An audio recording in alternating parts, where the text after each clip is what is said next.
Hello and welcome to the state level School Climate Transformation Grant webinar. My name is Kelly Perales and I co-direct the Midwest PBIS network. We are a regional hub of the Center on PBIS. Together with Lucille Eber and Susan Barrett, we are going to talk with you today about alignment and integration of social, emotional, behavioral initiatives at the state level. And we have two SCA School Climate awardees together with us to share with you a little bit about their experiences and the work they're doing around alignment and integration. And so we will pass it on to Rhode Island and Washington here in just a little bit. We hope to share with you some strategies, resources, and tools today that can be used by state level leaders to align efforts in supporting districts and schools with their initiatives. And you're going to hear more about how these grantees have leveraged their projects along with related other funding sources, grants, and policies to build capacity in order to support both PBIS and an interconnected systems framework with mental and behavioral health and other partners. Our session is being recorded, and at pbis.org, both the recording and the PowerPoint will be posted so that you can access the information at a later time. And I want to start with just situating the priority around wellness, and that is both for adults as well as students within our schools. This is May, Mental Health Awareness Month, and even the Secretary of Education has been posting on social media lots of different resources and thoughts, and really just emphasizing the priority that the U.S. Department of Education is putting on mental health and wellness. And so some good news is that social, emotional, behavioral health are being prioritized right now within our schools, and that includes increases in funding to support both state and local efforts, and the recognition that in order to have academic recovery, we first have to focus on non-academic barriers to learning.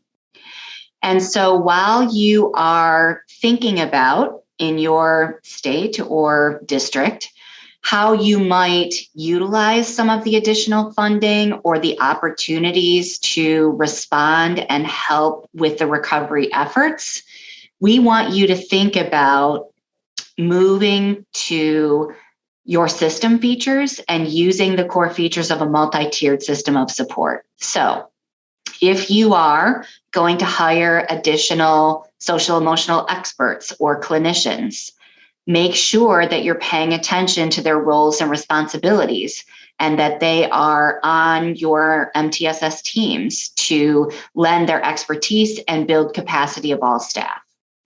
If you're considering using a social emotional curriculum, you should ensure that you're using a process to select the right curriculum based on the needs according to the data within your school community.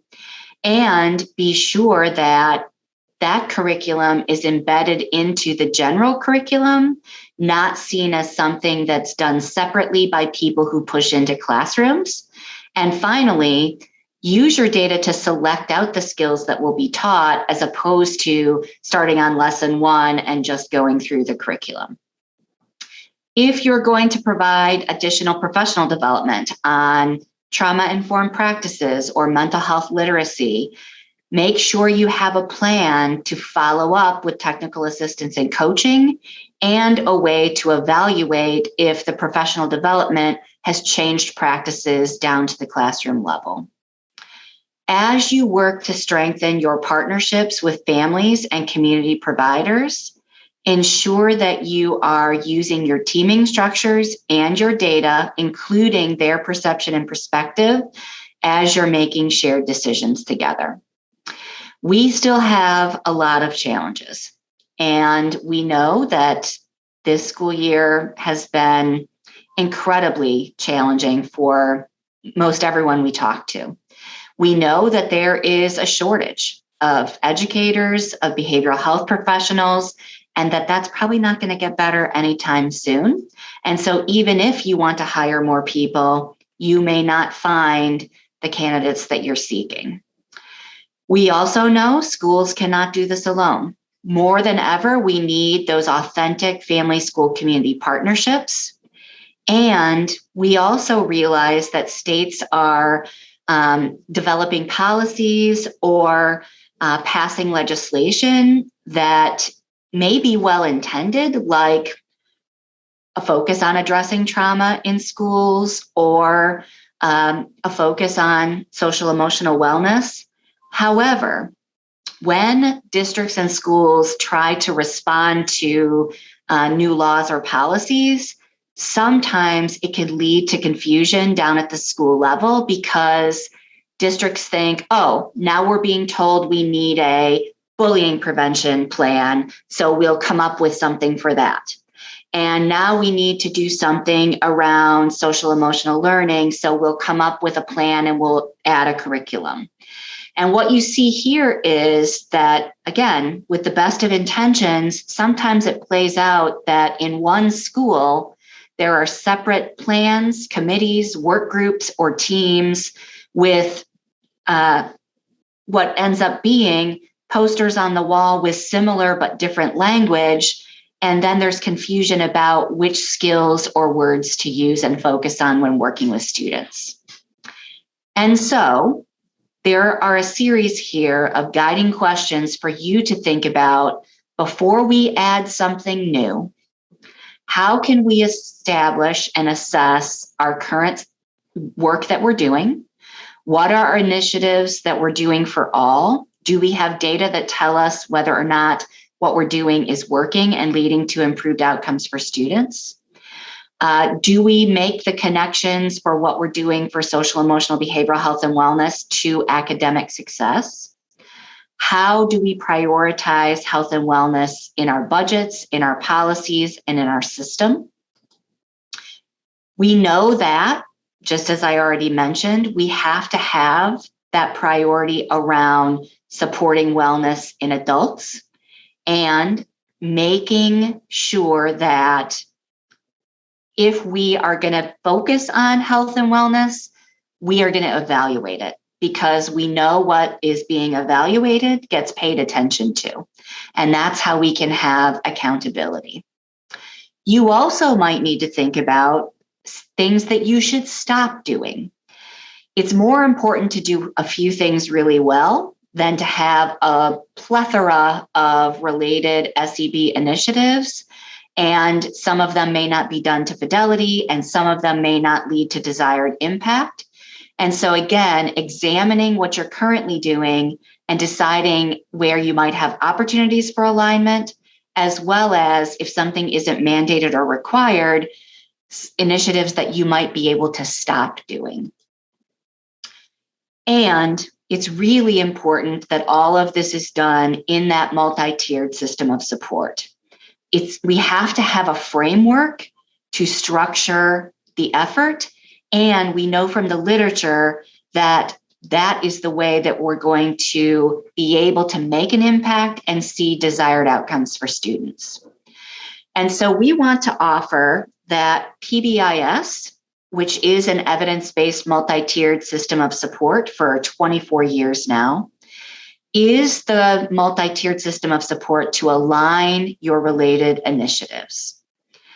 And if you want to learn more about that, you can go to pbis.org and take a look at some of the literature around how it is effective. And there is a technical assistance guide published back in 2017 with some self-assessment questions connected to it, as well as steps and strategies that you can use to help you think about how to go about aligning your initiatives. We also have been learning in the past decade that, again, we have to better partner with those who are from our community delivering school mental health interventions, part of other child-serving systems like juvenile justice and child welfare, and other community partners who care about kids and families in the community and are supporting, for example, before and after school care, or libraries and community centers. And what we know is that we need to bolster the connections of community behavioral health providers rather than have them operate in a co-located model. And so you can see here some of the tips around interconnecting systems. And again, lots more on our website about how to go about that work, including simple things like a 4-minute video all the way up to 2 volumes of an electronic book.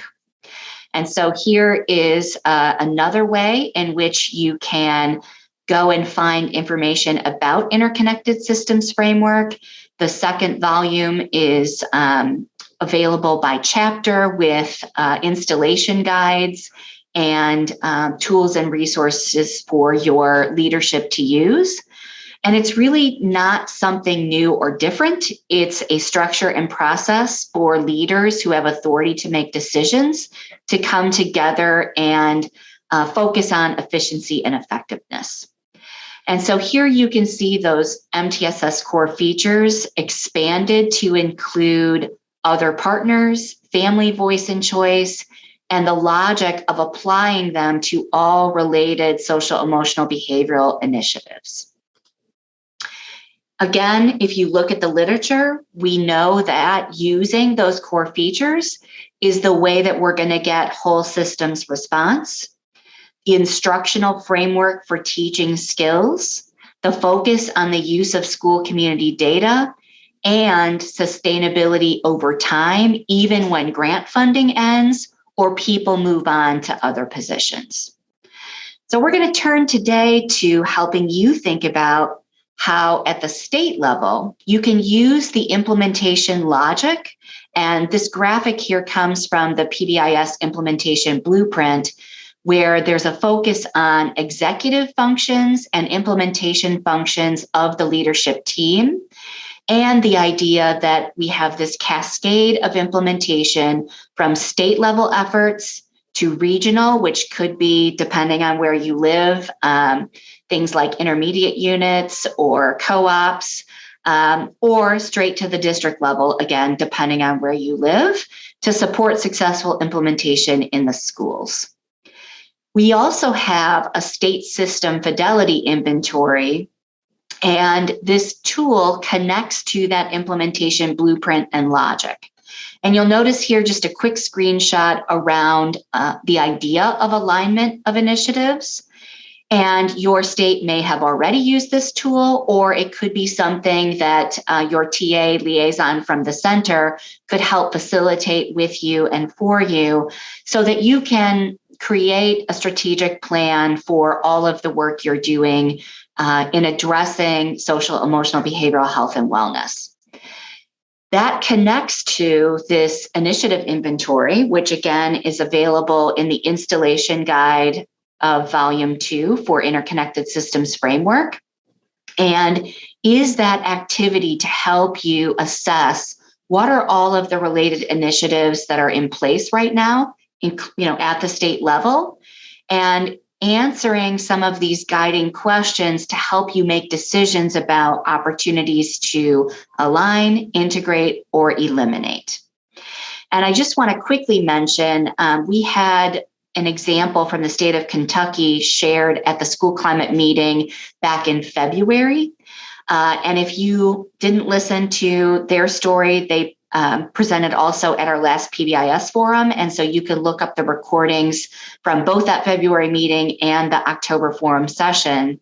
But by utilizing the initiative inventory across multiple related initiatives, they made some decisions about how they were going to move forward together in an integrated action plan to align not only some of their grant funding, but also some of the initiatives that they were really focusing on as priorities.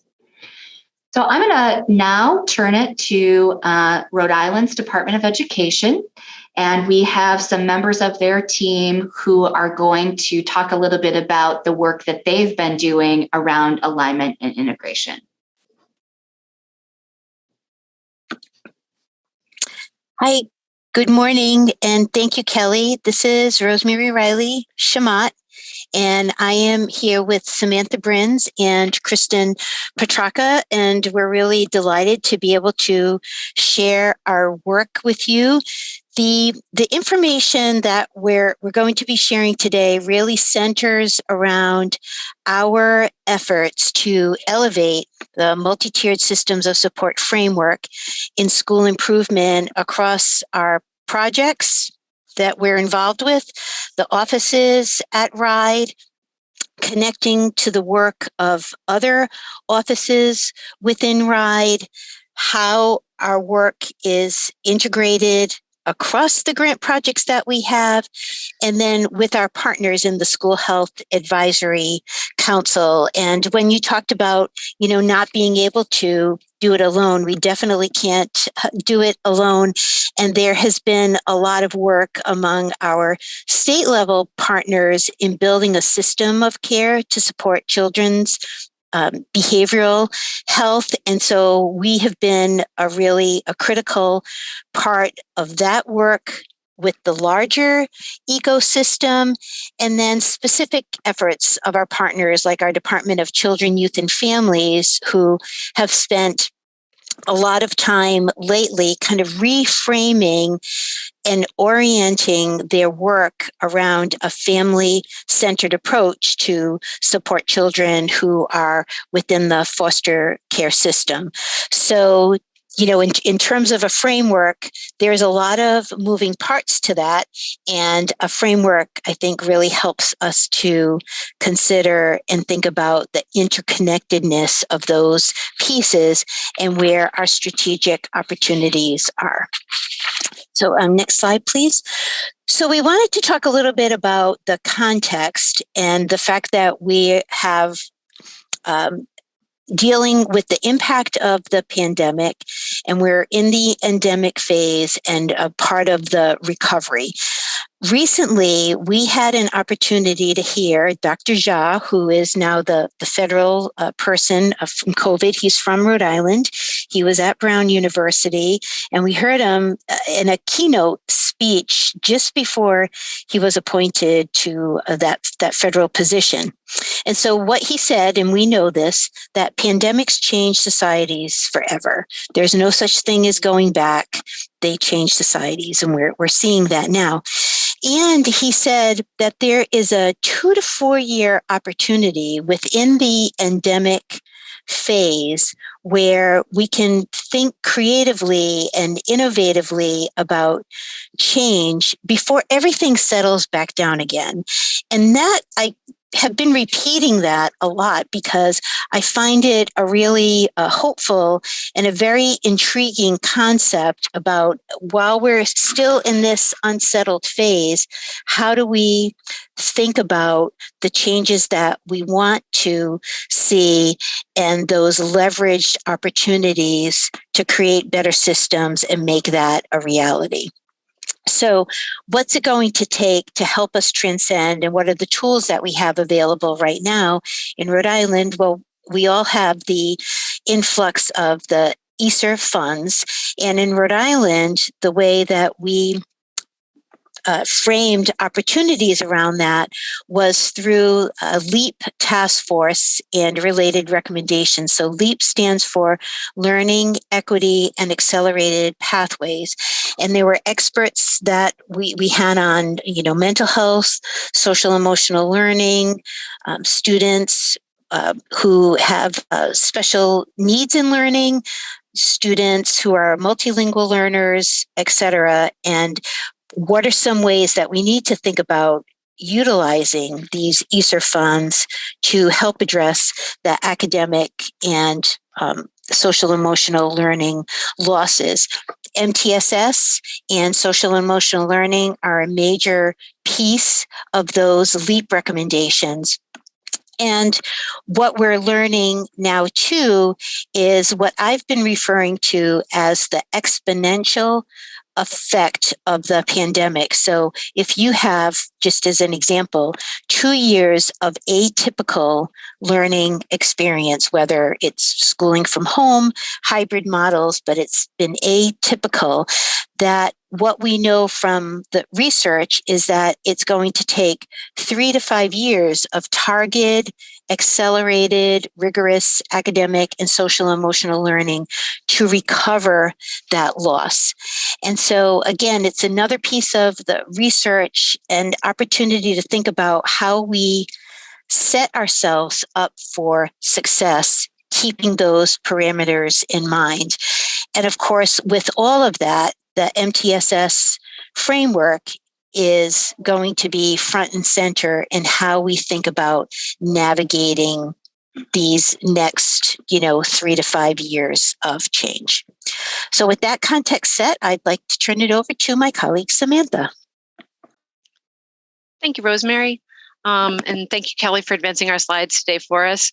My name is Samantha Brins, and I work with Rosemary and Kristen at the Rhode Island Department of Education, and I oversee a School Climate Transformation Grant, and I work closely with my colleagues across other grants here in our health team, which we affectionately call Fun Alley, in the Office of Student, Community, and Academic Supports here in Rhode Island at the Department of Ed. So thank you so much. And so you'll see the vision now on the screen, and that is much more broad than Rhode Island's vision. That is really a national vision at this point, coming out of the trauma and the challenges of the pandemic, that really we want to prioritize wellness for each and every child, student, and educator, as well as the providers who work closely with our schools. And as Rosemary explained, the LEAP task force, that was our task force in Rhode Island that took advantage of national experts who came in and convened stakeholder groups to really look at where we were contextually during the pandemic, and really to figure out some ways to accelerate our learning and accelerate our connectedness, as well as our belonging in schools, and focusing on the social emotional impacts. So that was really where this vision came from. It is much broader than just the Department of Ed's vision at this point. And as Rosemary also said, we are using this as an opportunity really to utilize the umbrella of the MTSS framework for these efforts, because we know that schools can't do it alone.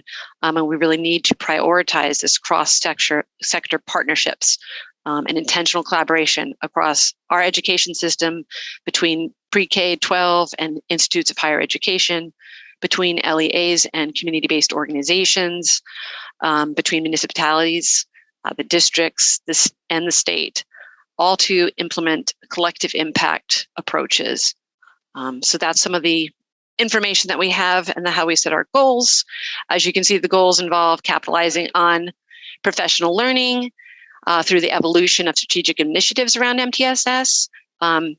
The team from Rhode Island that is also part of our state level MTSS team also participated in the CASEL CCSSO community of practice, integrating social emotional learning into an MTSS framework.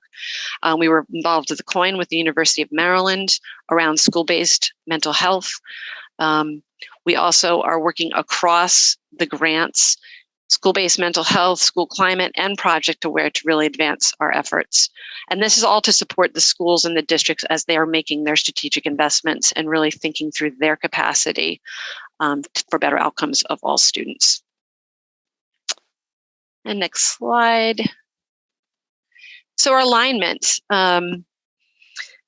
This, again, we have a state level MTSS team, and this doesn't only involve folks from various offices at RIE, but it also involves our systems of support, contracted TA center, affectionately called Bridge RI, which is home to many things MTSS throughout our state. It is our professional learning platform.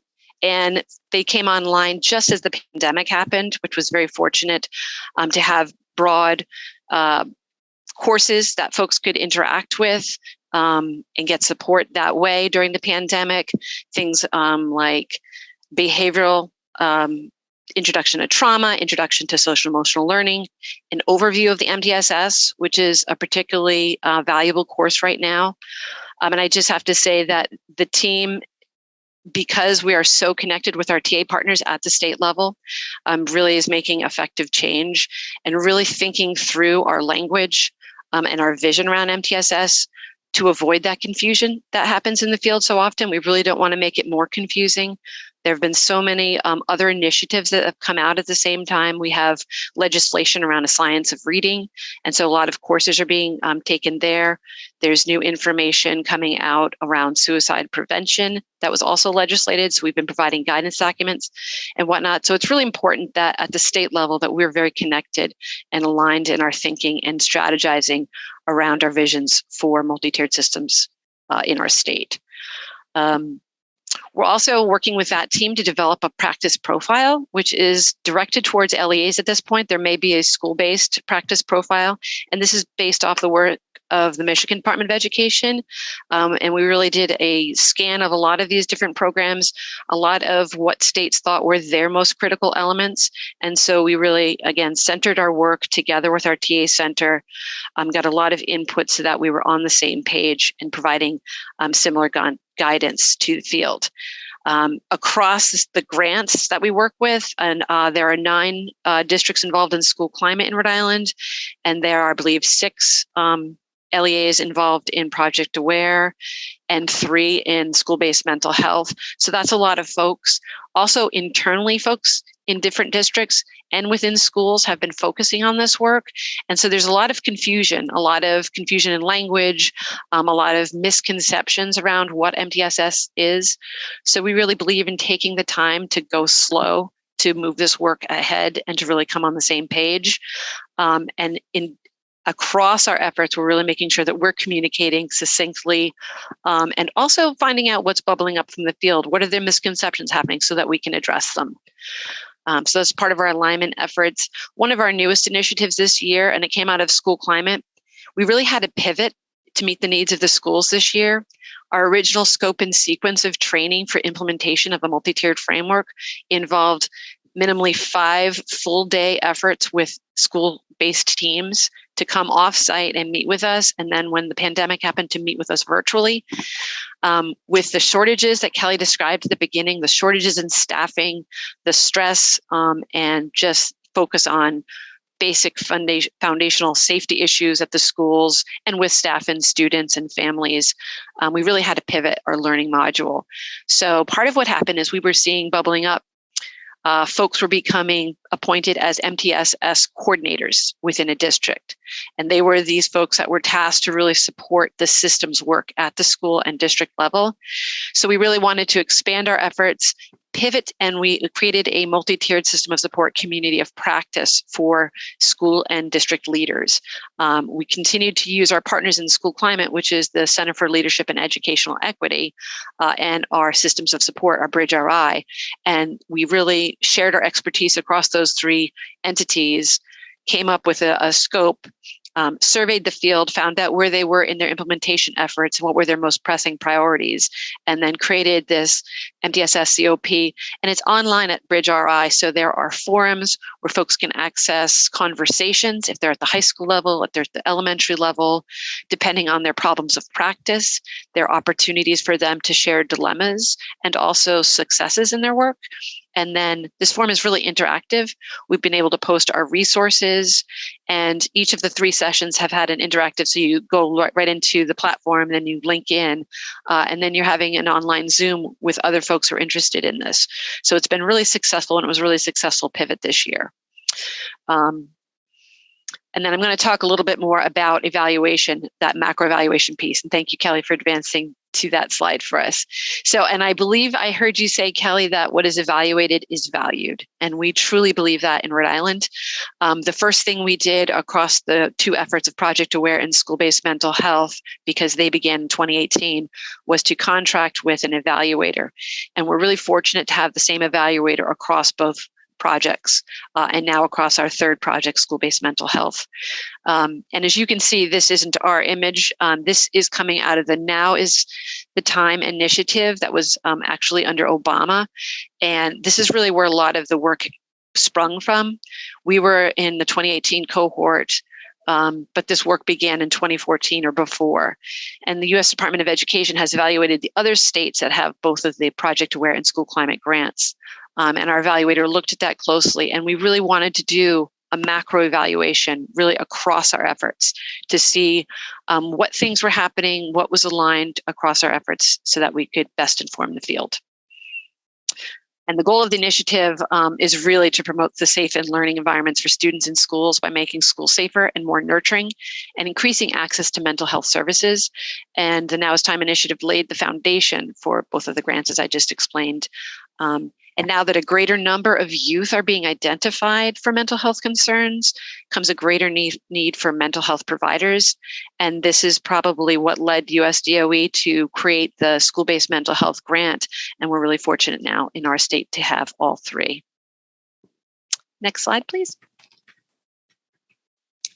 So I'll take over for just a second. My name is Kristen Matraka, and I oversee the Project Aware side of the school health team. And so I have this slide up here, and it's a document that actually was already referenced in the chat, and I definitely encourage you to check it out. So USDOE released this document as a companion to the COVID-19 handbook, and I wanted to highlight it because these challenges and recommendations. The challenges we were seeing pre-pandemic, right? And they were just kind of brought to the front of the line when the pandemic hit. And then as we enter the endemic. And these are things that thankfully Rosemary and Ride had already recognized were going to be challenges. And you can see those recommendations. This is kind of where that alignment across the different projects happens. When we look at Project Aware and it's specific to mental health, it comes out of the Substance Abuse Mental Health Services Administration instead of USDOE. So it's very focused on the health side. We still look at what can we do at universal tiers. Increase mental health literacy and decrease stigma. What can we do at those additional tiers? What's the framework look like? Well, it all falls under MTSS. We're just coming at it from a different angle and making sure that it aligns with things that are already happening in the school and opportunities that are already happening at the state level. I think by utilizing this MTSS framework, we've, across all of the projects, all three of them, we've really been able to learn in real time from the different funding sources. So what's happening in the school climate transformation that can immediately be transferred into Project Aware and vice versa, because we're working under this same framework of tier 1, tier 2, and tier 3 opportunities with those foundations of database decision making, making sure that we have workforce development in place, teaming processes, all of those things. So it's been really exciting to see that collaboration and be part of that. It's been very beneficial to the schools and the districts to be able to cross-pollinate the way that we have been, regardless of you are mental health or climate and culture. It's essentially the same work. Thank you, Kristen. I'm going to go into a little bit more detail on the evaluation that is specific to the school climate, and then we will go into more of the macro level evaluation. So the school climate mission is really to create the climates that support academic equity and promote social and emotional well-being of all youth using the multi-tiered frame. In our Rhode Island project, we really wanted to build state capacity. And so we actually have so there are 9 schools. We did lose one during the pandemic that did not feel they had the capacity to continue. We pivoted in our really individualizing supports for the other schools right now. But we have a RIDE school climate team, and we're actually engaged in the similar parallel work that the schools are doing. We utilize PDSA cycles. We are doing internal assessments. We're doing action planning for better organizational climate, because we really feel that doing this work alongside the schools will really help this bilateral communication between their school efforts, what they're seeing as challenges and struggles, and what we're seeing at the state level. Even at the state level, we are about to conduct empathy interviews across our Department of Education, which is unusual for a Department of Education. And I'm really proud that we've engaged in this work. It can be challenging. And we're really looking at our systems of collaboration and alignment and how we communicate across offices. again, for that broader perspective of really being aligned in our work and having that common language. Another goal of the School Climate is really providing the training and TA to support effective implementation of a multi-tiered system of support. And this is, again, evidenced in the broader work across grant efforts, because some of the TA that we have done together, Project Aware. So Project Aware and school-based mental health folks and myself have all participated in the Northeast PBIS Regional Center in their training of trainer program to really be able to have that intimate knowledge of what it takes to support ongoing coaching and training to help a school team really realize the outcomes that are intended with the multi-tiered system. And we've done a lot of work with youth mental health first aid as a universal core support for educators in schools, so that there really is a reduction of the stigma around mental health and an increased awareness of youth mental health and how to support that strategically, and how that can be aligned and integrated with social emotional learning curriculums and other efforts at the school level. And then lastly, you can see the goal of increasing our cross-sector coordination to support effective implementation of MTSS. Rosemary referenced some of the larger state efforts with our Department of Health, with Department of Health and Human Services around a system of care, around larger efforts with mental health. We have the School Health Advisory Council, and that is really a broad cross-section of anybody involved in behavioral health or with a focus on behavioral health in the K-12 environment. And it's been a really effective way that we can share out with that group across state organizations and internally, and then really get a lot of feedback in prioritizing this. And I'll have to say that we prioritize evaluation to the extent that we share out everything. All the evaluation that we've gone through, we've shared it with the School Climate Network out in our network learning days.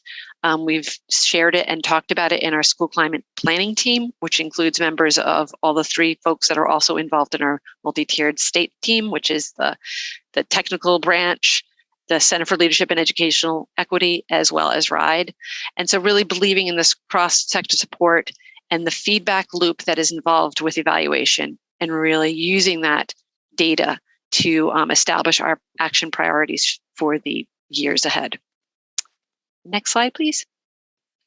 These are some of the questions that we asked of our school climate in our evaluation. What type of structural network does it take to facilitate the intended outcomes? What specific skills and expertise within the network were necessary? We strategically partnered with CLE, the Center for Leadership and Educational Equity, because they utilize core facilitative leadership practices, which is really building the capacity of all members of a school climate or an MTSS team to really do the work, to be able to communicate, to have protocols, to share and review data, to come together to effectively communicate that to the broader educational community. More questions about the network. Did the network support the effective implementation of the framework? And lastly, did this lead to more positive school climate outcomes? Next slide, Kelly, please. And this is our approach. I don't want to go too deep in the weeds. This is still pretty school climate specific, but this is what it looked like. We have a team, again, that leads the work. And then we also have a network learning community that also shares their work. We've had exhibitions every year, some virtually. And we've really done a lot of work with consultancies. We linked up the high school teams and partnered schools with each other. We have cohort days now that we've had to pivot to have a little more space when we are in person, and to really share commonalities amongst the teams, and really looking at, again, the success driving efforts. What are efforts are we seeing? What successes are we seeing coming out of this work, and how are we sharing them? And then when we come upon challenges or dilemmas in the work, we go through a protocol to really share those and then get feedback from other schools in our grants. We've also focused on doing needs assessment and really are looking into enhancing our efforts around implementation fidelity right now. I think as a state, that's probably one of our next biggest priorities. We've also completed the state systems fidelity inventory. In fact, have just completed our second annual fidelity inventory, and we're having an action planning session later in the week. And we also have that as an ongoing agenda item in our state level MTSS meetings. What are the priority areas that we've seen in our SSFI? and what steps are we taking, what action steps are we taking to move the work ahead as a state. So you can see the rest of the slide is just, a little bit more of the details coming out.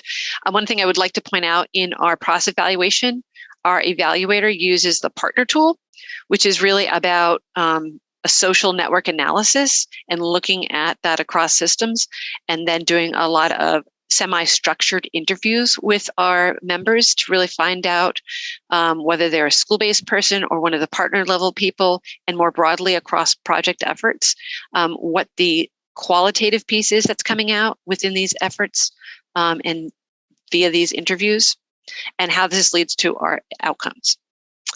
And next slide, please, Kelly. This is some of the research that came out of that US DOE evaluation on project aware and school climate. And it really focuses, as we did in our evaluation macro level, on the continuation of the continuum of coordination across projects. So, you can see that there are key domains, and that's the training, the planning, communication, and in organizational structures. And that includes internal organizational structures and external, like the work that Kristen does with Project Aware sites and how that training and communication mechanisms happen, how it's happening in school climate, how it's happening together in approaches where we take approaches that are together in various initiatives. And so this look is really how coordinated we are in both low-level ways and really high-level ways, which is really important to our work. And now I will pass it over to Kristen to kind of focus on some of the evaluation efforts that came to the SHAC. Yeah, so I'll move quickly through this, but we do evaluate the state level team every year, and you can see where they want us to focus is sustaining those behavioral health services and creating a shared vision. We're the top two. And so we really took that to heart, and we really focused on that over the last couple of months to ensure that that is where the work is going every month when we meet.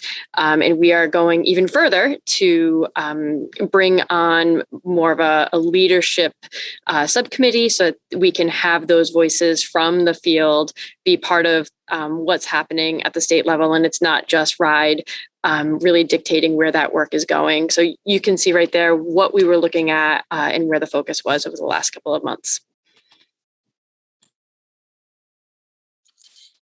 Hi, it's Rosemary again. So I'm just going to make the executive decision that we'll maybe stop after these two slides so that our friends from Washington can go. And just really ending with, because these are grant funded efforts, we always say we're beginning with the end in mind, because the funding is limited and we're always looking for other opportunities, but we have to really think about what's sustainable. And those partnerships that have been described throughout our presentation are really, really key to that. So our role in convening with both internally within our department and on the outside, having leadership around MTSS and establishing a team to help us think about capacity, leading the work of a self-assessment, and we love the SSFI, being able to lead and hire people to help us evaluate, and the macro evaluation and those process pieces that Samantha and Kristen just talked about, kind of the how we work together is as important as the outcomes that we're achieving, and then keep beating the drum on the MTSS framework and connecting that to our overall health work in schools. And then the final slide there. And really keeping this work going forward. So moving forward with the team, completing the SSFI, being a part of Train the Trainers through the NE PBIS. We have potential legislation that incorporates the MTSS framework with a trauma-informed approach, directing schools and helping schools use their ESA funds to develop their own capacity around MTSS, and finally putting out data collection mechanisms and fidelity measures in place, not only for our work at the state level, but for our local partners. So thank you so much. We're really excited to share today, as evidenced by our sharing, and we look forward to hearing about Washington's work. That's awesome. Thank you so much. And so what I'm going to do is stop sharing now so that Kelsey can share her screen and their slides. And while we make this quick transition, please feel free to type any questions or comments for the Rhode Island team in chat, and they can work on replying through chat because I think we'll probably run out of time to do so at the end. Thanks, Kelsey. All right. Well, good morning. My name is Justin Poulos. I work at the SEA in Washington, and I am joined by my friend and colleague, Kelsey Schmitz, who is at the University of Washington SMART Center, which is School Mental Health Assessment Research and Training. And we're going to share a little bit about some of the work that we've been doing together and just kind of some of the broader efforts that we are trying to put into place to align along the entire cascade, as Kelly was talking about at the beginning. So if we go to the next slide, this is a snapshot of various priorities and or policies in Washington that all reference MTSS in one way or another. And what we're trying to do is not have these be 12 different initiatives being let out in 12 different ways. And a lot of this is being led from various departments within the SEA. So we're trying to do some of that alignment work at the SEA level, as well as sense making regionally and for districts with it. So we'll talk a little bit about all of these areas, but we're going to zero in initially on the next slide. This is when schools and districts started coming back in person, after we were first all sent home because of COVID, districts were asked to complete a survey around like what their plans were for reopening, what supports they're going to have in place. And this is what the districts in our state said. So we have about 295 districts for context, and what universal supports are going to be put into place. You can see right at the top of the list was SEL and mental health supports, as well as MTSS. And then the next slide was a question of where do you need support? And the two areas that people said they needed the most support in were mental health and SEL and MTSS. So Kelsey's gonna I'll give a little more context and then I'll pass it to Kelsey. So we had an opportunity at the SEA to, like, our leadership kind of crowdsourced within the agency to say, you know, here's what we know districts are asking for. Let's kind of leverage existing work and existing expertise to figure out how we can support some of this. So I reached out to Kelsey and said, hey, what do you say we partner on this? And she's going to share a bit of kind of how that's going, what we're doing, and then I'll come back and share some of that initial graphic with the 12 various initiatives, how we're trying to do some of that alignment at the SEA. So I'll turn it to Kelsey. Great. Thank you, Justin. I just want to comment how much I appreciated Rhode Island's presentation. I was probably annoyingly nodding profusely as you all were presenting, because there are just so many similarities, challenges and barriers and opportunities between what you all are presenting and sort of what we're experiencing and trying to accomplish in Washington. So I appreciate that presentation. I also appreciate Fun Alley is the name of your department. So I may be borrowing that as well as other things that I learned from you all today. So in addition to what Justin had mentioned about the data that had been collected from the districts, about the same time, there had been this ongoing audit, K-12 student behavioral health audit from the Washington State Auditor's Office, which really reinforced the needs that our districts were sharing with us in terms of social emotional learning and mental health and MTSS. And they surveyed 50 districts and about 200 schools. And really encourage you to read it. It was done really well. There's a 2-page summary and then a full report along with this website. But it calls for the continuum of student supports in a coherent system. And what they found was just a system very fragmented with many gaps, which was, leaving schools and districts sort of on their own to develop their own behavioral health plans without any sort of oversight or guidance. And really emphasize the need for the strategic, comprehensive, and coordinated state and regional direction of school mental and behavioral health and alignment and integration of student well-being and support roles and initiatives and programs. So a few years ago,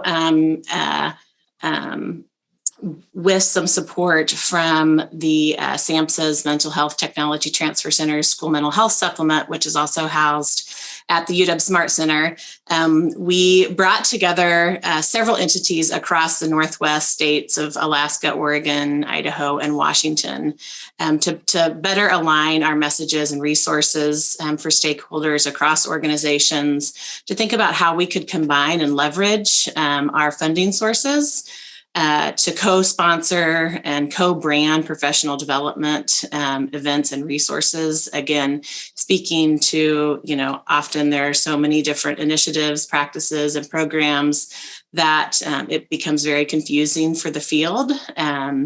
And really working to create the research policy practice feedback loop so that we could better build capacity and alignment and integration within our communities to address the school mental health workforce gaps, improving integration and coordination of school mental health services to inform policymaking. And while this had started before COVID, one of the advantages was because we had established this regional collaboration effort. When COVID happened, instead of everyone having their own sort of PD provided and really flooding our region with a tsunami of resources and support, we were able to come together and plan a well-being series, helping to ease some of that burden of, there's so much out there. Where do we even turn for support? So as already has been mentioned several times, we think about this work and building the capacity really along the cascade of implementation from the state to the regions, to the districts, the schools, and then down to the students. So thinking about those support loops for each of those levels, and then the feedback and data on those implementation efforts. So as Justin mentioned, we were able to access some of OSPI's ESSER funds to think about building capacity for the interconnected systems framework along the implementation cascade. So we are working at the state and regional level. We're also working with our state education staff association organizations, so our school nurses, our school social workers, our school counselors, and our school psychologists. And then we're working with district cohorts, building along the implementation cascade, the understanding and implementation supports for an interconnected systems framework. That's aligned to the Washington MTSS framework. So I'm just going to speak a little bit about each of those kind of levels. And you can see here our learning series objectives for our state and regional level staff, really developing awareness of ISF, understanding systems and system design, facilitating alignment and integration of multiple initiatives, positions. I'm not sure if you all in your state experience this, but often through legislation and other funding sources, positions are funded without an organizing framework to coordinate their training and TA that they provide to district and schools. So in the last several years, we've had a lot of these new positions at our State Department and across our regional educational service districts. So thinking about how those positions can align and integrate and coordinate their training and TA using the elements of using the components of the Washington MTSS framework. And then again, speaking to something that's come up already several times, just thinking about how we can establish some common language, messaging, and materials statewide. So this is a little map of our state, and you can see that participating in this series are teams. So we asked those individual positions at those ESDs to form a team and come together. So we have teams from each of those 9 ESDs, and we have staff from the State Department of Education, where Justin is, as well as staff from our Washington Education Association.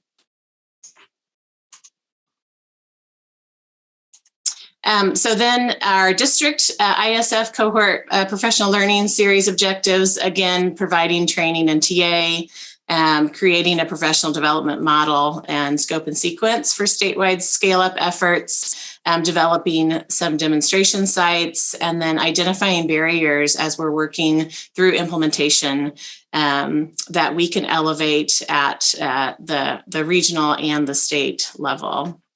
So we just kicked that series off recently. So our first cohorts are the Richland and Medical Lake school districts. This process includes regular trainings, in-person trainings, follow-up coaching calls, individual district TA and support. And then with our educational staff associate group, so they had already formed this behavioral health coalition of their 4 organizations, and have really had the mission to think about how they can better collaborate and communicate out to their members, working collectively across these positions out in schools. So we're working to, and we already have established ESA Behavioral Health Coalition ISF leadership team. We'll be engaging in collaborative training around an introduction to ISF, and co-designing with all those organizations together ISF training resources for their organization members. So one of the things I want to point out that this Behavioral Health Coalition has been working on over the years, and just did a recent update, is this document that organizes each of their roles across the tiers. And then I pulled a little soundbite there from their organization's website that really just speaks to their commitment to advocating for collaboration within MTSS to provide that interconnected systems framework. And then I think I'm handing it back to you, Justin. Yeah, so that's exciting. I think, what we're trying to do is get everyone kind of singing from the same music sheet, right? Sheet music along a common language, common framework, common way of practice, so that whether we're at the SEA or we're at a district, all of the people kind of supporting social, emotional, behavioral health and wellness are speaking from the same platform in a sense. A couple other things that we're doing, again, works in progress here, but we have the School Climate Transformation Grant. We also have the State Personnel Development Grant. And then we have probably in a sense similar to Rhode Island, like a professional learning community of a lot of district leaders that come together monthly. And what we're trying to do, have been doing this year, is align our content by month. So the climate grant, which Northwest PBIS network does a lot of the PD for that, the State Personnel Development Grant, we lead with our regional ESDs. And then we're all coming together with Kelsey, Sound Support's another organization in the state, and Northwest PBIS for these monthly PLCs. And we're trying to all kind of, align, if you just look at the table, align vertically by time and align horizontally by organization, so that we're reducing discrepancy in message. And next year, what we're going to do is we're going to merge the climate grant and state personnel development grants into one cohort, so that we're doing one set of PD and one set of coaching. We'll take the contract that we have with Northwest PBIS, use that to help build some of the capacity within our ESDs. So, and it's also last year of climate grants. So that's a capacity building effort that will also help with alignment and reduce some of the redundancy of PD and coaching. So that's one area. And then this next one that I want to share is this is work that we're trying to do at the SEA. So what we've been able to do is I've been able to hire 3 positions within the state agency. And we collectively are kind of the implementation team with a few others that don't have dedicated FTE in the agency. And then it's intended to be a model of like gather and scatter. So we come together, we're building out resources, we're building out procedures, communication plan, etc. But then these 3 positions are each going out, and most of their time is being spent in the departments that they support. So one position is going to be primarily in our secondary and elementary ed departments, which are like teaching and learning, essentially. But our Title I is also in there. Our dyslexia work is in there. Alternative ed is in there. So they're getting into those meetings, working with those teams, doing alignment, doing capacity building, so that what comes out of the agency in those divisions is aligned, getting, the message, the guidance, the TA, whatever, we're aligning before it. We're trying to align before it even leaves our building. The next position is more of like the school improvement and behavioral or health supports, mental health supports. And then the third is more of our special ed supports, and we're working on SLD eligibility, inclusionary practices, making sure all of that is aligned. So these 3 positions are really trying to build that alignment within the agency, so things coming out of the agency are more aligned before they're delivered or shared even to districts. So this is pretty new, but I'm honestly very excited about the start that we have with it and the reception that we're getting from our SEA staff. Like, oh, this is great. I have someone to help me and I know who to go to. And this is where I get my questions answered, all of that. So I'm going to turn it over to Kelsey to wrap us up. But these are just a few of the things that we're working on, and happy to answer questions. Thanks, Justin. So just, kind of summarizing our pieces, but I think it speaks also to what we heard from our friends in Rhode Island there in Fun Alley, is that there is too much work for it to be happening in silos, and our unaligned efforts are really ineffective, inefficient, and often inequitable. We know that our efforts at the state, the region, the district, and building levels must be aligned for integration to occur at that student level. When we can collaborate and pool and leverage these fundings, we know that it takes those resources further and ultimately reaches more students. And that our aligned messages are crucial for helping people stay on track with action planning that has a chance of working.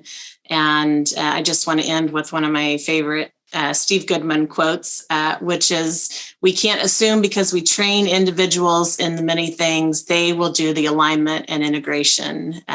That's really our work at the state and region level to model that alignment and integration for districts, so that those silos and fragmentation aren't perpetuated through the implementation cascade. So Kelly, I think I'll hand it back over to you and stop sharing. Thank you. And thank you all for hanging there with us.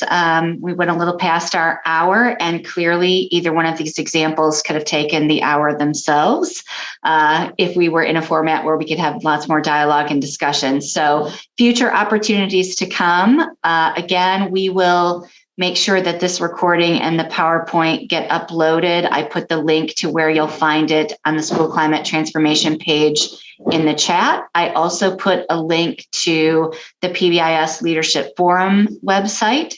That registration is open. Susan has added some big takeaways. We'll make sure those get over to the PowerPoint as well. And I wish you all well. Thank you for your time today, and please take care.